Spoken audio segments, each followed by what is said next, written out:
नमस्कार, मसला देख रहे हैं आप और मैं हूं आपके साथ सपना दीपक मदेशिया। वर्षों की संगठनात्मक सुस्ती के बाद हरियाणा में कांग्रेस अपने ढांचे को नए सिरे से गढ़ने की कोशिश कर रही है। इसी से यह तय हो सकता है कि पार्टी राज्य में चुनावी तौर पर प्रासंगिक बनी रहती है या नहीं। तो वही पार्टी अपने संगठन सृजन अभियान के तहत पहली बार अर्ध लोकतांत्रिक और सलाहकारी प्रक्रिया के जरिए पूरे हरियाणा में जिला कांग्रेस कमेटियों डीसीसी के अध्यक्षों की नियुक्ति करने जा रही है। ऐसे में लगातार कई तरह के सवाल भी उठ रहे हैं कि आखिरकार वो कौन सी तारीख होगी जब कांग्रेस अपने संगठन को मजबूत कर पाएगी, साथ ही साथ तमाम जिलाध्यक्षों की नियुक्ति कर पाएगी। तस्वीरें आपको दिखा रहे हैं जहां हरियाणा में कांग्रेस संगठन को लेकर लगातार दांवपेच बना हुआ है। 3 पैनल भी चर्चा के बाद भी अब भी जो संगठन है वो मजबूत होता हुआ नजर नहीं आ रहा है। और इसी पर करेंगे चर्चा। हमारे साथ खास मेहमान जुड़ रहे हैं, चलिए परिचय करा देते हैं। प्रवक्ता बीजेपी से राजवीर रोहेला हमारे साथ जुड़ रहे हैं, स्वागत है सर आपका। कांग्रेस से प्रवक्ता सुब्रत तंवर हमारे साथ जुड़ रहे हैं, सर आपका भी बहुत बहुत स्वागत है। और इसके साथ ही हमारे साथ राजनीतिक विशेषज्ञ विशाल चौधरी हमारे साथ जुड़ रहे हैं, आपका भी सर बहुत बहुत स्वागत है। शुरुआत सुब्रत तंवर जी आपके साथ करूंगी।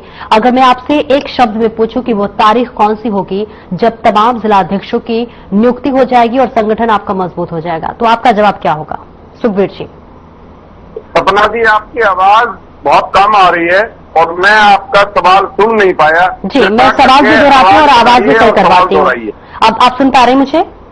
हाँ जी, अब आपकी आवाज आई। जी सुखबीर जी, अगर मैं एक शब्द में पूछूं कि आखिरकार वो तारीख कौन सी होगी जब कांग्रेस अपने संगठन को मजबूत कर पाएगी और तमाम जिलाध्यक्षों की नियुक्ति कर पाएगी, तो आपका जवाब क्या होगा? बताएं।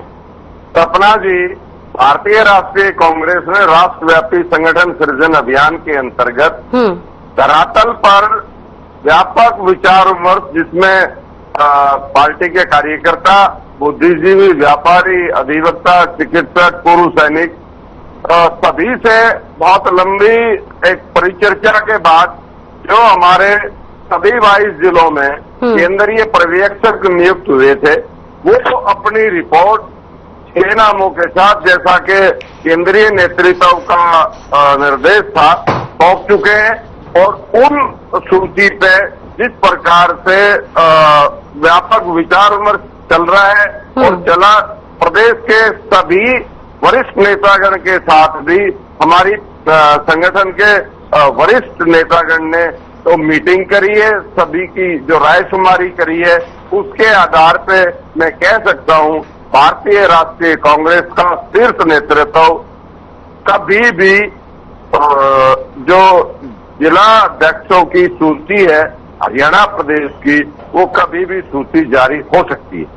जी चलिए, मैं आपसे तारीख नहीं पूछती हूँ, आप महीना ही बता दीजिए। पहले जून का महीना बताया जाता है, फिर जुलाई का डेडलाइन दिया जाता है। अब चलिए, अगस्त भी शुरू हो गया है। ऐसे में अगर महीने की बात करें, कौन से महीने में संगठन मजबूत हो जाएगा और तमाम जो नाम पे मुहर लगना बाकी है वो मुहर लग जाएगा?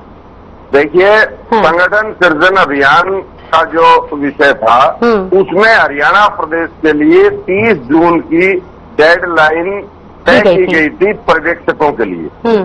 उसके बाद उन्होंने जो अपनी अपनी रिपोर्ट दी, उसके बाद जिस प्रकार से हर रोज मीडिया में ये विषय आया है, सभी मीडिया चैनल्स ने और सभी प्रिंट मीडिया ने इस बात को समय समय पे रखा है।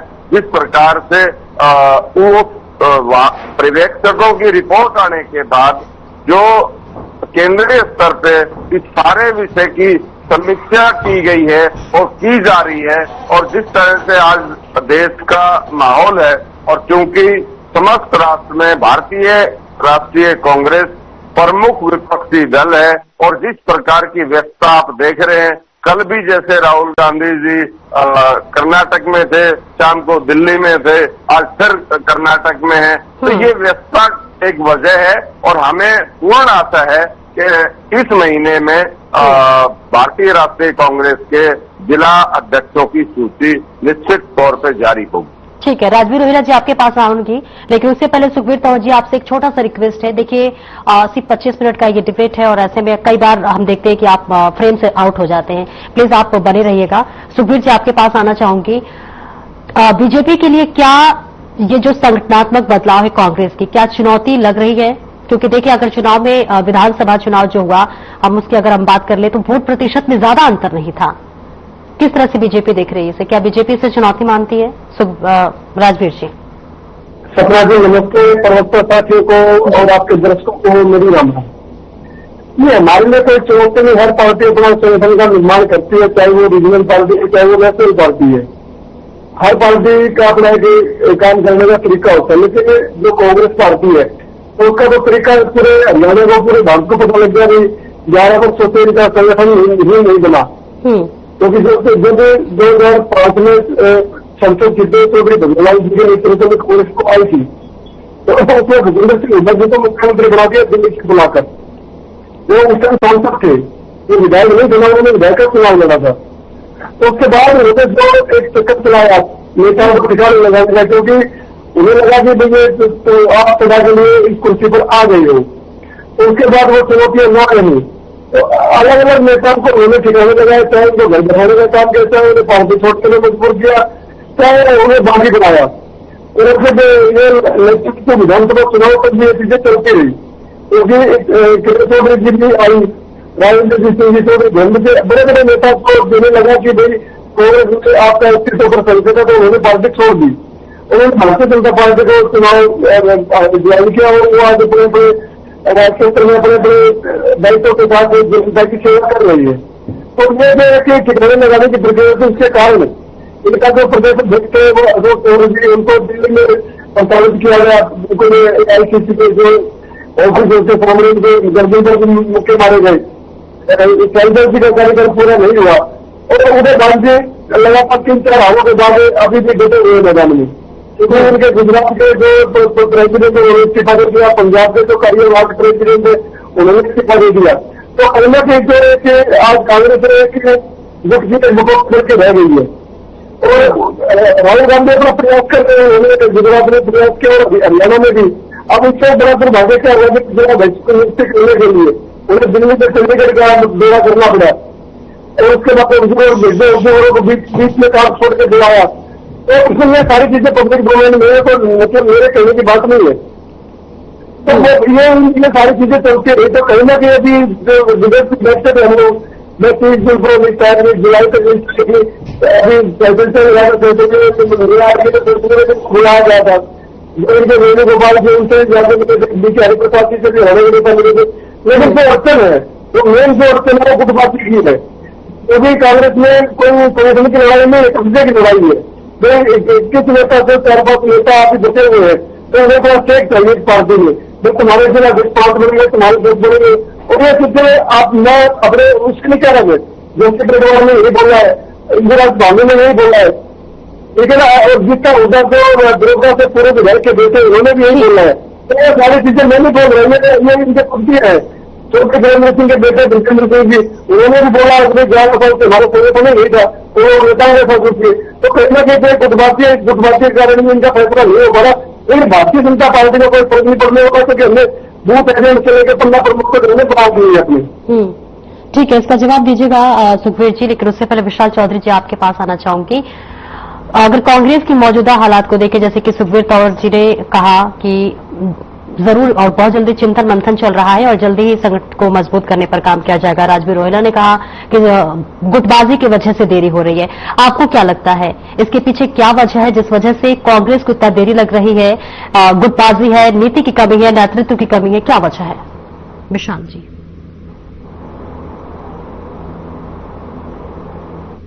आप सुन पा रहे हैं विशाल जी?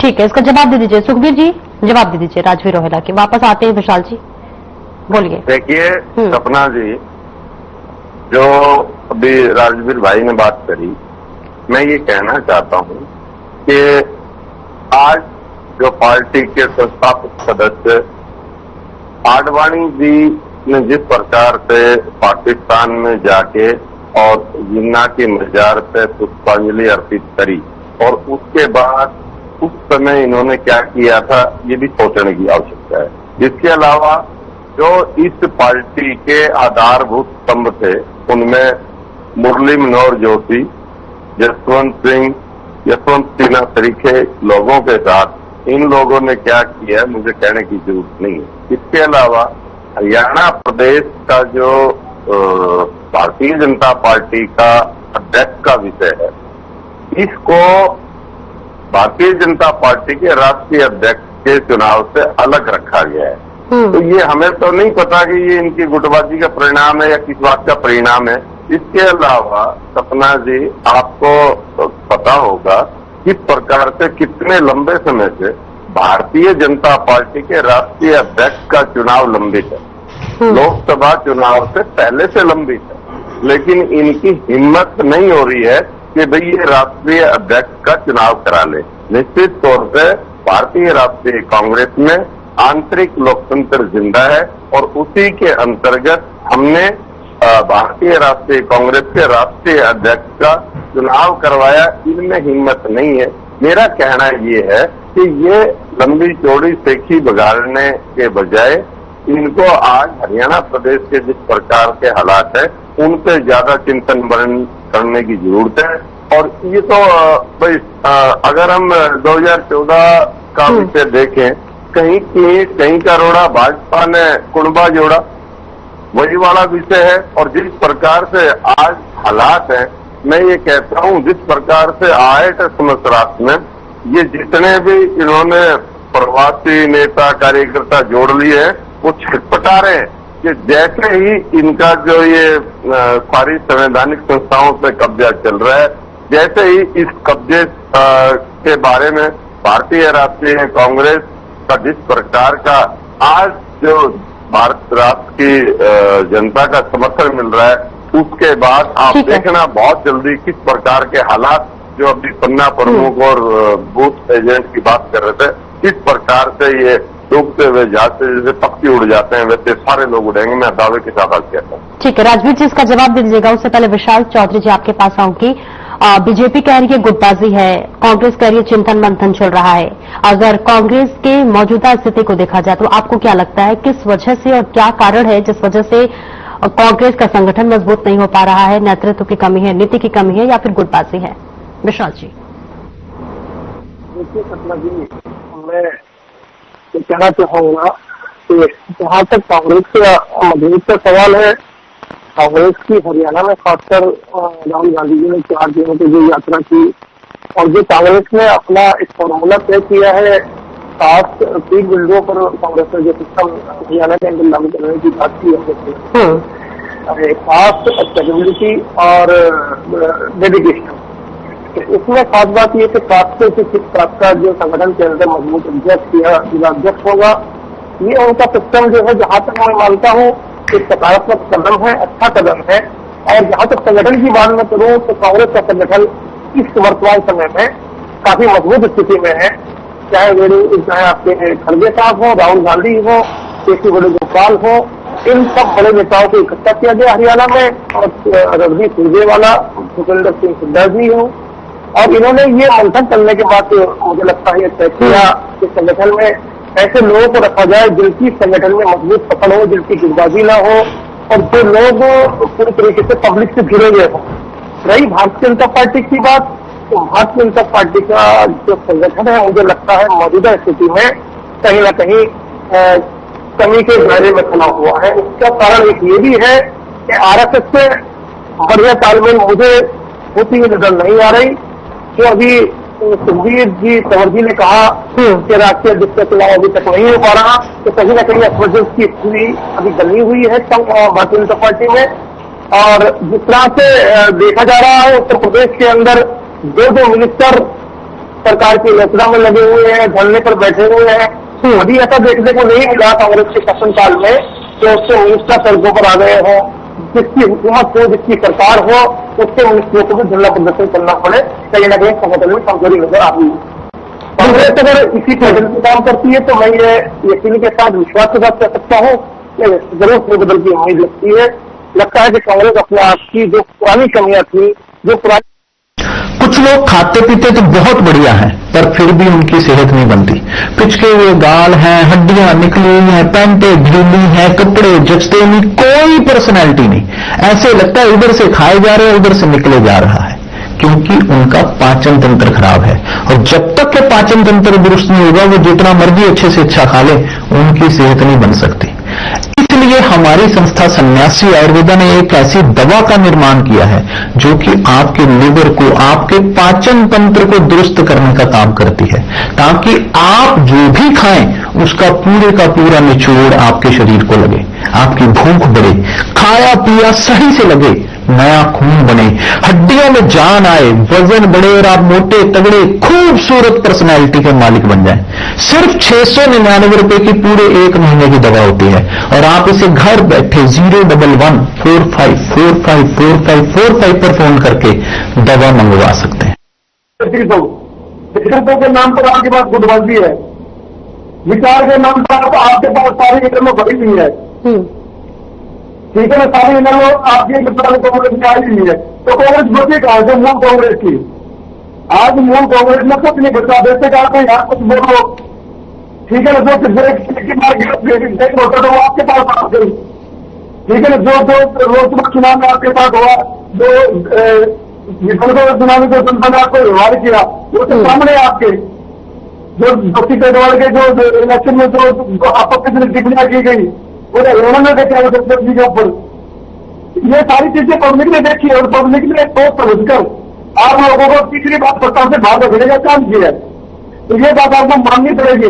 आज मानो 2 दिन बाद मानो कोई फर्क नहीं पड़ता उस बात का, लेकिन कहीं ना कहीं जनता ने आप लोगों को साल से किया होगा, भाई ये लोग सत्ता के लोग हैं और इन्हें हर कीमत पर सत्ता चाहिए, उसके लिए मैंने जनता में कोई प्रॉब्लम देना पड़े।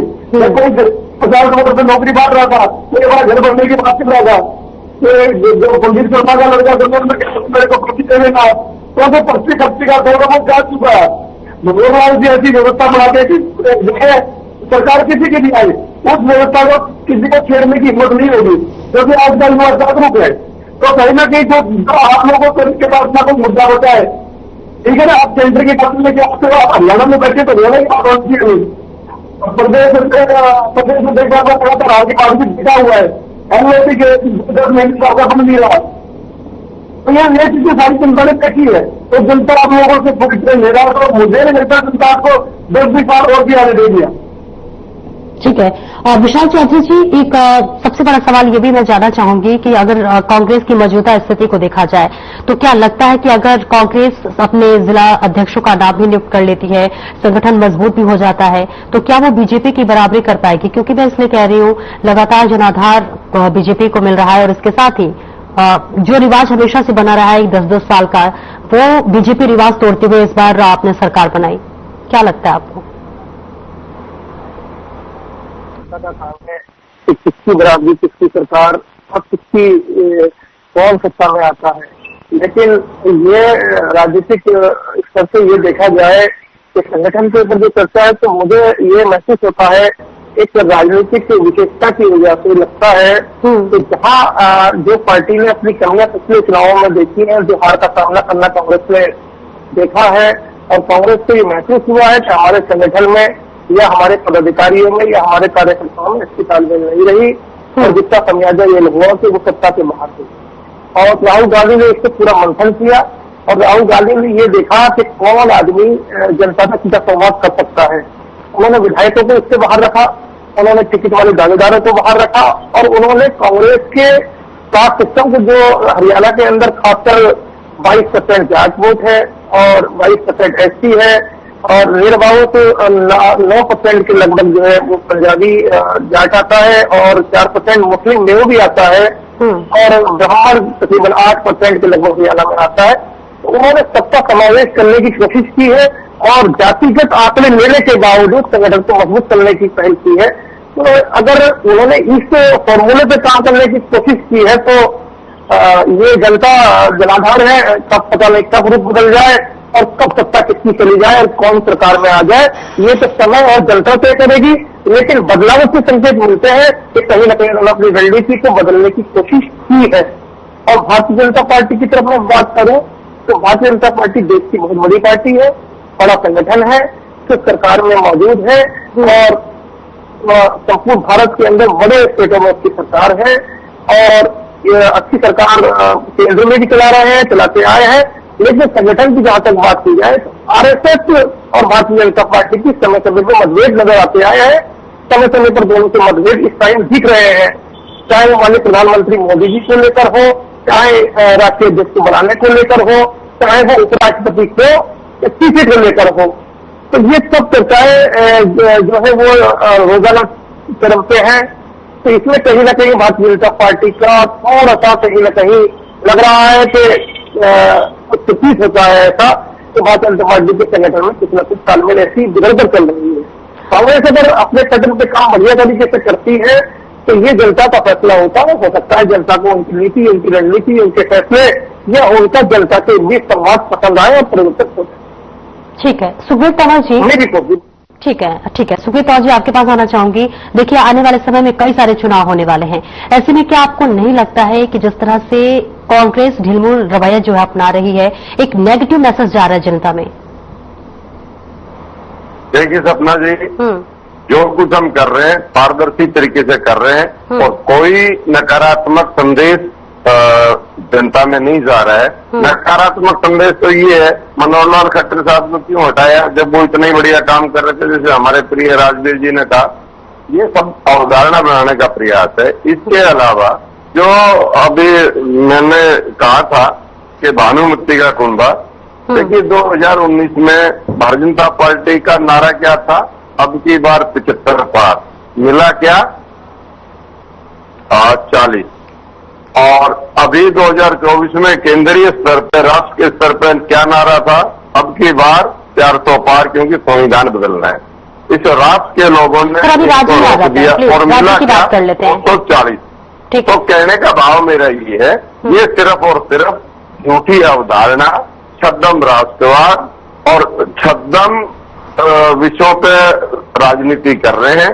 इनको भारत की ज्वलंत समस्याओं से या प्रदेश की ज्वलंत समस्याओं से कोई लेना देना नहीं है। जिस प्रकार से पूरे प्रदेश में कानून व्यवस्था के जो हाल हैं, किसान जो बेहाल हैं, और इसके अलावा मैं आपके अखबार में पढ़ रहा था। ठीक है, समय की बहुत कमी है, एक बहुत छोटा सा टिप्पणी कर दीजिए राजवीर जी। ये जो एक्सपर्ट आपके बैठे हुए इनकी बात को करेक्ट कर दूं, उन्होंने कांग्रेस पार्टी के ऑब्जर्वरों के साथ 6 ऑब्जर्वर लगाए थे विधानसभा की 90 नियुक्त किए गए लोगों ने। इन लोगों ने डीएससी समाज को कहीं नहीं रखा।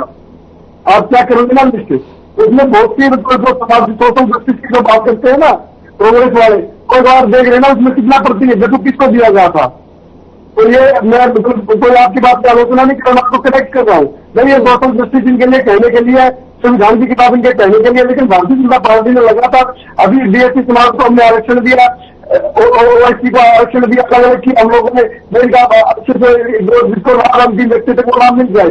2 लाख हमने नौकरियां दी, 13,000 करोड़ हमने मुआवजा के 2 साल की समझ बात करने वाले, हमने सैकड़ों करोड़ की सब्सिडियां देते। हम लोग अभी भी जो कृषि के केंद्रों में भी सब्सिडी की स्कीम आई है, सोलर पैनल 72,000 में लगा चुके और लगा रहे हैं हम लोग। तो भारतीय जनता पार्टी के प्रकार आम जनता को समर्पित है।